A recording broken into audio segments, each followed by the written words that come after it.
Se me volvió a parar la presentación, van a ser en 3 al final. Bueno, vamos a ver esto, ¿no? Sorpresa. Ya dijimos, no va a pasar sorprendido hasta que llegue a su casa. ¿Y cuáles son los cambios fisiológicos que podemos observar en las personas sorprendidas?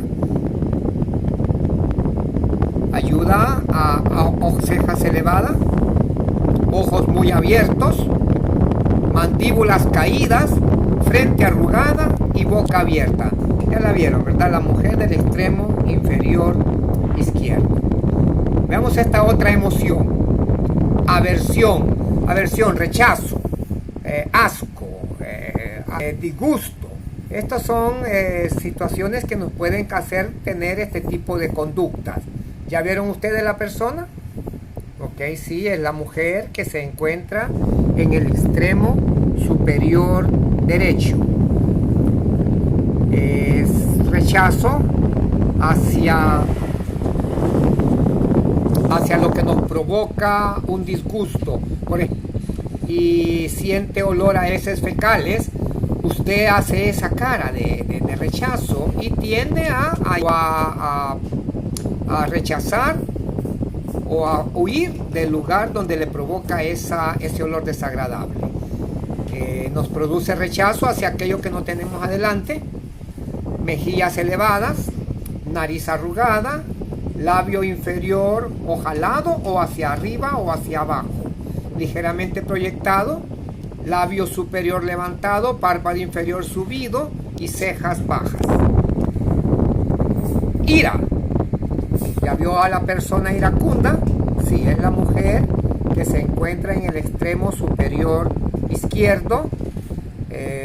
Indica que está con un sentimiento de rabia, de enojo, un resentimiento, furia, está irritable, nos induce hacia la destrucción, los ojos con mirada penetrante, arruga vertical, con las cejas y párpados tensos, los labios oprimidos, juntos, abiertos y proyectados hacia adelante.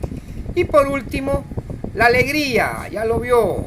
No, es la penúltima. Alegría, diversión, risa, euforia, gratificación, está contento, sensación de bienestar, de seguridad. Nos induce hacia la reproducción, deseamos volver a reproducir este suceso que nos hace sentir bien, porque estimula un centro que se llama circuito de la recompensa, centro del placer, y uno tiende a... ¿Cómo lo vamos a examinar? Pues las mejillas están elevadas, comisuras de la boca levantadas, patas de gallo, esa es en las comisuras de los ojos, y a veces se muestran los dientes. Y por último, la tristeza. Okay. Pena, soledad, pesimismo, nos motiva hacia una nueva reintegración personal, esquinas inferiores de las cejas levantadas, párpados superiores hacia abajo, esquina de los párpados superiores levantados y los labios vueltos hacia abajo. Es la señora del extremo inferior derecho. Y aquí tenemos la rosa náutica de las emociones. Y esto lo tienen ustedes en su presentación. Evalúenla, todas las emociones que podemos tener, primarias, secundarias y derivadas. Y pues estos son según Plutchkin. ¿Cuáles son las teorías? Bueno, hay teorías conductuales, ¿no? El estímulo, esta teoría de don William James Lange en 1890, dice que ante un estímulo determinado se inician las reacciones fisiológicas y percibidas y estas provocan emociones. Él lo plantea desde un aspecto lineal. El estímulo, reacción fisiológica, llega a la corteza cerebral y nos provoca la respuesta emocional. Afirma que los estímulos causan cambios fisiológicos primero que dan lugar a las emociones. Sin embargo, se dan simultáneamente. El estímulo llega a la corteza cerebral que nos provoca reacciones fisiológicas y eso nos hace la emoción. Afirma que la experiencia de la emoción ocurre al mismo tiempo que los cambios biológicos. Lo que sí sabemos es que allá arriba en el cerebro está todo el sistema que se involucra en las emociones. Hay un cerebro emocional que está situado en el sistema límbico, en el área tegmental central, en el hipocampo, donde se procesan los recuerdos. Hay células de memoria, se llama núcleo accumbens. En la amígdala cerebelosa, donde van los estímulos sensoriales y la evaluación emocional, y en el tálamo, que esto es donde lo envía hacia la corteza. Un segundo aspecto del afecto son los sentimientos. Okay, los sentimientos son menos intensos, pero mucho más prolongados. Son procesos afectivos relativamente estables, adquiridos en los procesos de socialización experimentados por los seres humanos. Solo los seres humanos podemos tener sentimientos. Son emociones conscientes, son estados de ánimo que pueden ser positivos. El amor impulsan de un modo más constante y persistente al acercamiento, búsqueda y conservación y el disfrute de la persona. Y pueden ser negativos. El odio, que impulsan a comportarse en sentido contrario. Y algunas personas dicen que hay un tercer sentimiento, indiferencia. O sea, podríamos estar en este posible estado de indiferencia sin tener ni positivo ni negativo, no tenemos opinión. Estos tienen las características siguientes: se van desarrollando con el tiempo, poco a poco, fomentan el desarrollo del otro, son de menor intensidad pero de mayor duración, se desarrollan y enriquecen en cantidad y variedad, son atmosféricos y también pueden tener cambios fisiológicos. Usted dice: siento como mariposas en el estómago, ¿ok?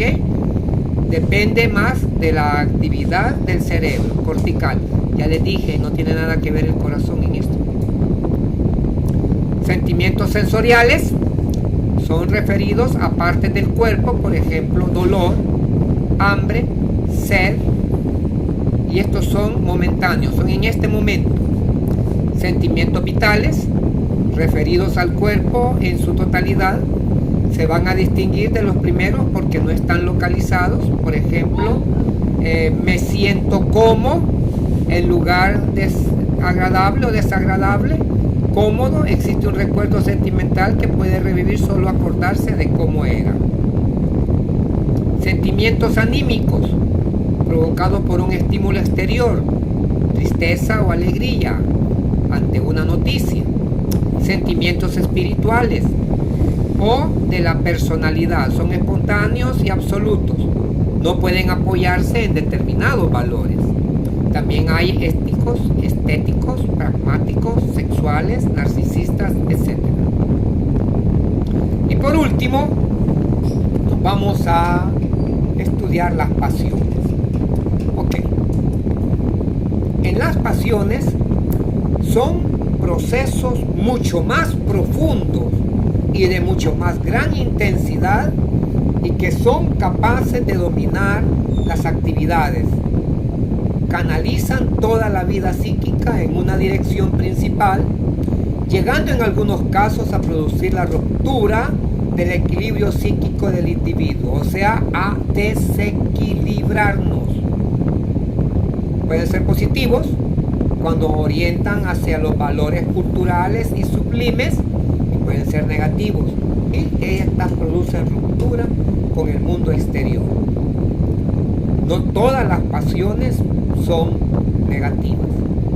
En el caso de ustedes, si se apasionaran por su carrera, definitivamente serían unos grandes psicólogos. Características: son exageradas, absorbentes, obsesivas y con gran fuerza de atracción. Pueden anular la voluntad. Pueden atentar contra la integridad física, moral o psicológica. Y existe una idea fija, activa, de parte de una idea predominante, normal, que puede terminar en una idea patológica. Es más larga que una emoción. Es una tendencia perdurable que implica una fijeza y un grado de inteligencia. Son muy intensas, enérgicas, aunque otras podrían ser más tranquilas. Veamos algunas de ellas, positivas por cierto. Por ejemplo, el desarrollo personal y moral del individuo son valorados por el grupo social. La pasión de la música de Beethoven, que aún estando sordo, escribió la 9ª sinfonía. La pasión de Einstein por la música. ¿Y qué me dicen de la pasión de Cristo? Y son inferiores que impiden y obstaculizan el desarrollo personal y social. Por ejemplo, la pasión desmedida por el poder, la fama y las riquezas obsesivas, las obsesiones sexuales, las individualidades egoístas, ¿ok? Ahí tienen ustedes dos tipos de emociones, unas que son positivas y otras que son negativas.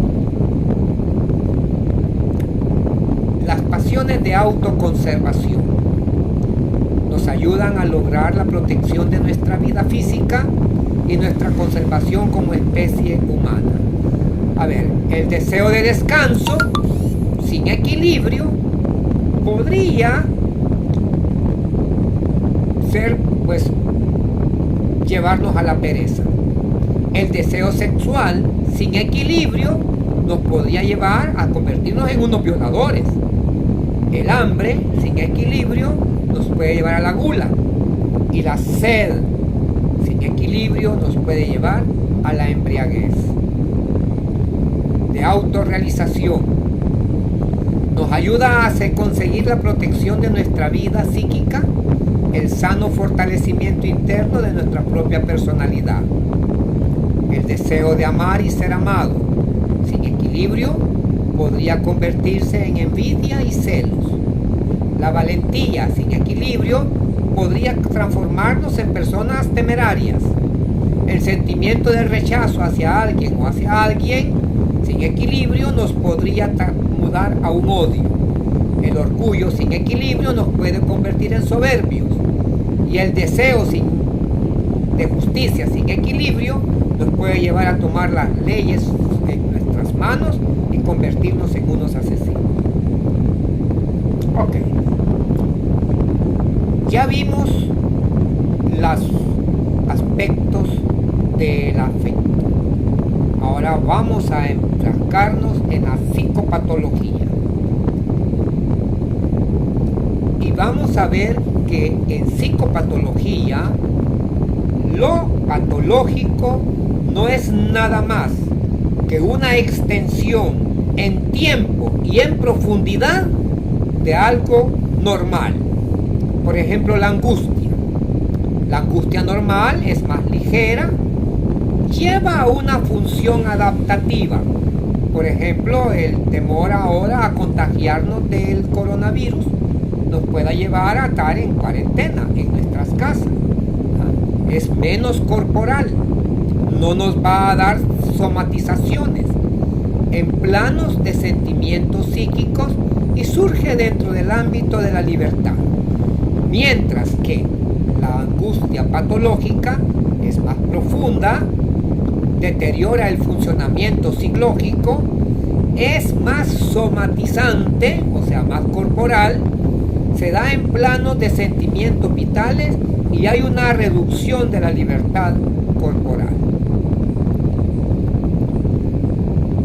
Veamos algunos ya palabras técnicas de la psicopatología de la afectividad. Ambivalencia afectiva es tener sentimientos de los dos polos al mismo tiempo. Por ejemplo, te odio y te quiero.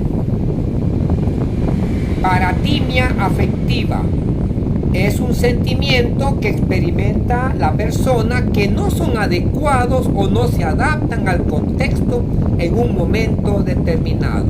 Por ejemplo, reírse a carcajadas en un velorio. La habilidad afectiva El paciente presenta una facilidad llamativa para cambiar de un sentimiento a otro, o sea, es fácil, lábil, o sea, se pasa de un sentimiento a otro de una forma brusca y es poco duradera. Incontinencia afectiva, no puede controlar la expresión de los sentimientos en un momento, mostrándolos estos de una forma brusca o exagerada. Y hay personas que son así, ¿no? Frialdad y rigidez afectiva. Esto también lo conocemos como aplanamiento afectivo. Se trata de una falta de modulación emocional, sin respuesta a estímulos afectivos. El sujeto es frío, indiferente, insensible, con escasez de sentimientos, ya sea con respecto al mundo externo o a su propia persona. Viscosidad, eso quiere decir que es adherente, con tendencia a ser perseverante, pegajoso. Hay gente que empalaga, ¿verdad? Con determinados hábitos o determinadas cosas. Ya aburre, pues.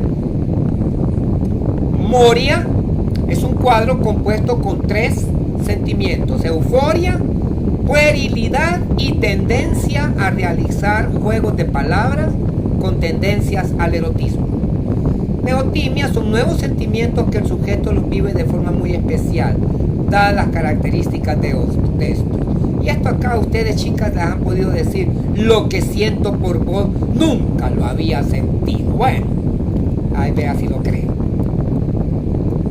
Autismo es un estado de incomunicación con el mundo externo, perdiendo el sujeto todo contacto afectivo.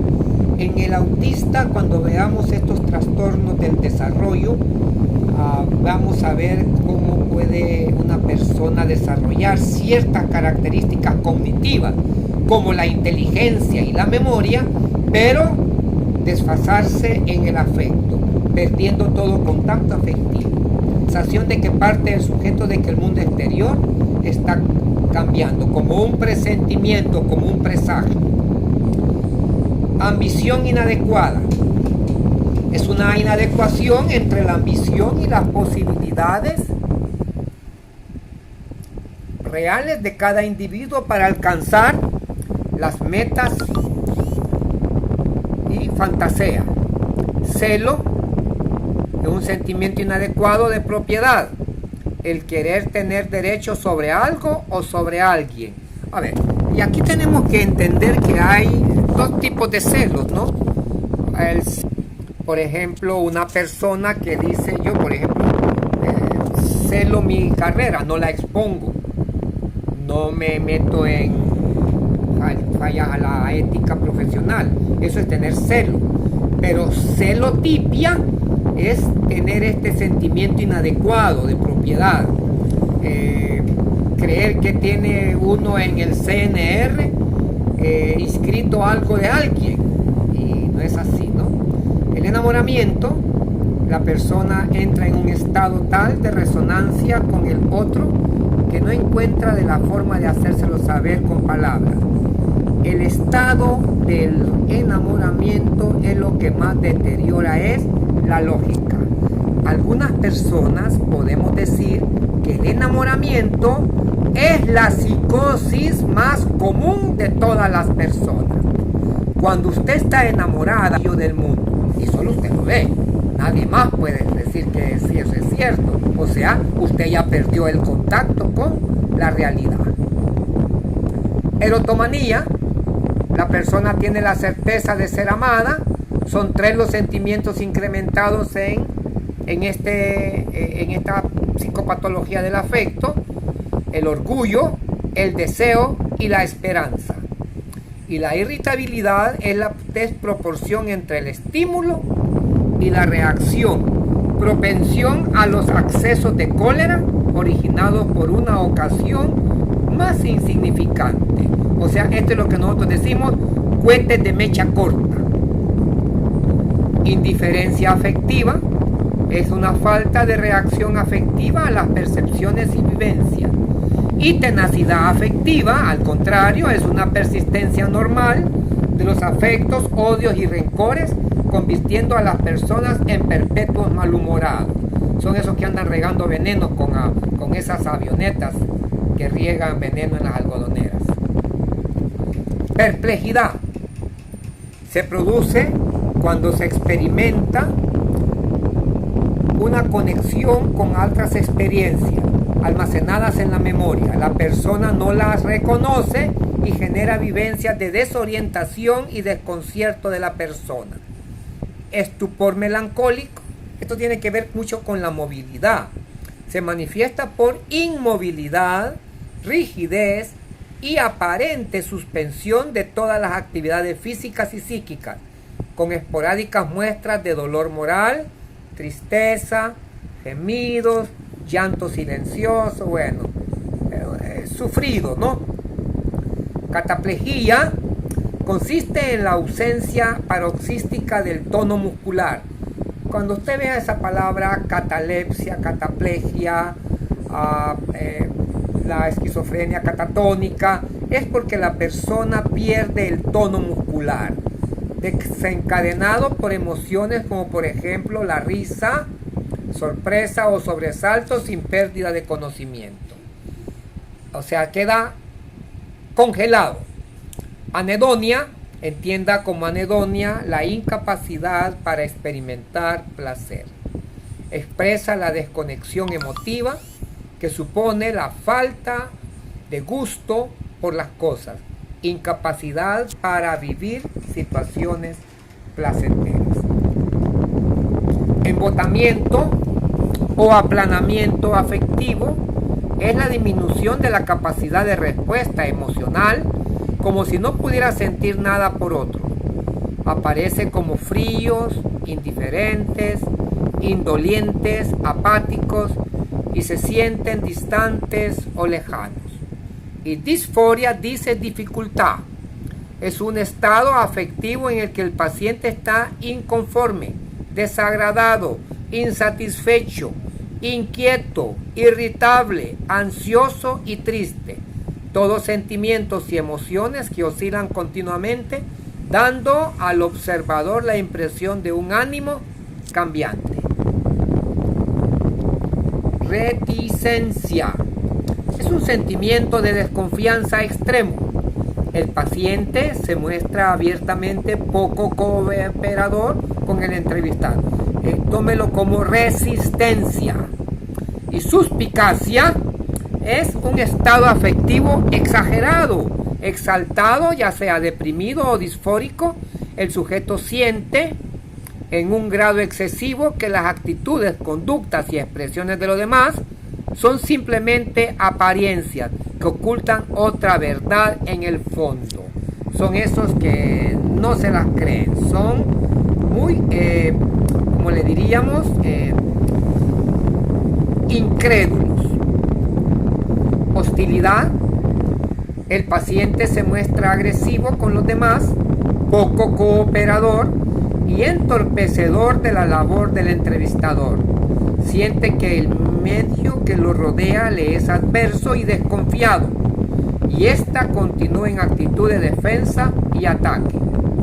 Distimia es, distimia es una tristeza muy próxima a la disforia.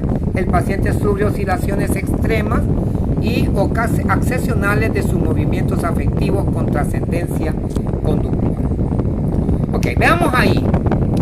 Ahí tienen ustedes el plano del afecto. El afecto tiene dos polos.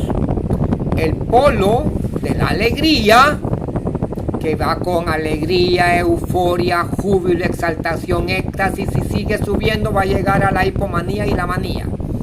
Y tiene el polo hacia abajo, hacia el down, que puede ser tristeza, apatía, miedo, ansiedad, pánico, depresión, y lo puede llevar hasta el suicidio. Eutimia. ¿Qué es eutimia? Es el estado normal del afecto. Eso quiere decir que hay un equilibrio entre el placer y el displacer. No quiere decir que esté frío, que no sienta, no siente. Si se saca la lotería se va a poner alegre. y si se le muere un ser querido se va a poner triste. Pero eso no quiere decir que esté deprimido o esté exaltado. Son cambios normales en el afecto. Hipertimia: existe un estado de ánimo exagerado, alegre, de bienestar y satisfacción. Así tenemos la euforia, disposición del ánimo al optimismo. Estás eufórico, le dicen a la gente, está muy alegre. Es un sentimiento generalizado que puede ser hasta impregnante, contaminante. Júbilo es un estado de euforia máximo, donde el sujeto irradia alegría y confianza en sí mismo, como cuando les vayan a entregar su título de psicólogos y psicólogas. La actividad motora está sumamente elevado. Exaltación es el júbilo intenso con ideas de grandeza. Aquí ya estamos pasando a otro, ya a la patología. Y el éxtasis, la alegría excesiva e incontenible con suspensión de actividades voluntarias de las funciones sensoriales y mentales con salida de sí mismo, poniendo en contacto con alguien que no es su realidad. O sea, ya estamos llegando a los delirios y a las alucinaciones. Por el contrario, la hipotimia es un estado de malestar, tristeza, puede llamarlo usted. Tenemos la apatía, miedo, pánico, ansiedad, depresión, melancolía. La apatía, falta de interés o indiferencia por todo. Se observa exagerada lentitud, aún frente a los estímulos que deberían desencadenar reacciones afectivas o emocionales, caracterizada por una deficiencia tímico-dinámica. El miedo es un estado afectivo vivido como una reacción emocional frente a una situación de la cual hay que huir o enfrentar con todas las energías. Se acompaña a cambios psicológicos muy similares a la angustia, pero el miedo se identifica la causa que lo provoca, mientras que en la angustia o la ansiedad parecería ser que no encontramos la causa del miedo. Es un grado menor de miedo, se denomina temor, y el miedo extremo se denomina pavor. Ansiedad es el trastorno de la afectividad que se presenta por estados emocionales desagradables asociados a cambios psicofisiológicos, o sea, somáticos, y que no es respuesta a una situación objetiva. Ojo, no hay nada que lo provoque, como el miedo, sino que es manifestación de un conflicto intrapsíquico. Algo que usted dice así: siento que algo me va a pasar. Pero cuando le dice ¿qué? No te lo podría decir, ¿verdad? O sea, eso te estamos hablando de angustia. Cuando hablamos de miedo, posiblemente nos pasemos a un estado de fobia. Angustia es miedo sin objeto y fobia es miedo con objeto. Y el pánico es el estado afectivo episódico en el que el paciente vive una extrema y aguda e intensa ansiedad con sentimientos de terror, síntomas autonómicos, o sea, somáticos, que los maneja el sistema nervioso autónomo, como por ejemplo diarrea, y deseo imperioso de huir, acompañada de desorganización de la personalidad y menoscabo en la esfera cognitiva. Total comando afectivo de la conducta es un estado afectivo contagioso. ¿Han visto ustedes esas estampidas en la India? Por un rumor, mata gente. Empieza a correr uno y empiezan a correr todos, y hay muchos muertos en este tipo de estampidas. Depresión es un estado de tristeza, disminución e inhibición psicomotora de los procesos intelectuales, volitivos y neurovegetativos. Se manifiesta por una expresión de tragedia mímica, pobre, anorexia vamos a verlo cuando veamos ya la psicopatología, ya el próximo ciclo, los trastornos afectivos, que son de dos formas, unipolares y bipolares. La depresión es unipolar. Melancólica, presenta un cuadro depresivo con gran tristeza, pesimismo generalizado, facies dolorosas, pérdida de la iniciativa, ideas delirantes, hipocondríacas, persecutorias y notables y tendencia al suicidio. Ok, espero que hayamos tenido una buena interacción y espero sus comentarios. Quisiera, si no pueden hacerlo por este medio, creo que nos es más fácil por el WhatsApp, que me digan si ya vieron la película. El sábado, en la primera parte, veremos la psicopatología de la expresión, de la lectura, de la gráfica, o sea, una forma de la comunicación, ya sea oral, verbal, mímica, gráfica, y después pondría yo un cuestionario de la película para evaluar estos 5 aspectos: orientación, atención, conciencia, afecto y lenguaje. ¿Ok? Acuérdense que el lenguaje no lo hemos visto, lo vamos a ver en la primera clase del sábado. Puede ser lenguaje verbal, y vaya asociándolo a las áreas del cerebro de la primera clase de las funciones mentales superiores. Pasen muy buenos días.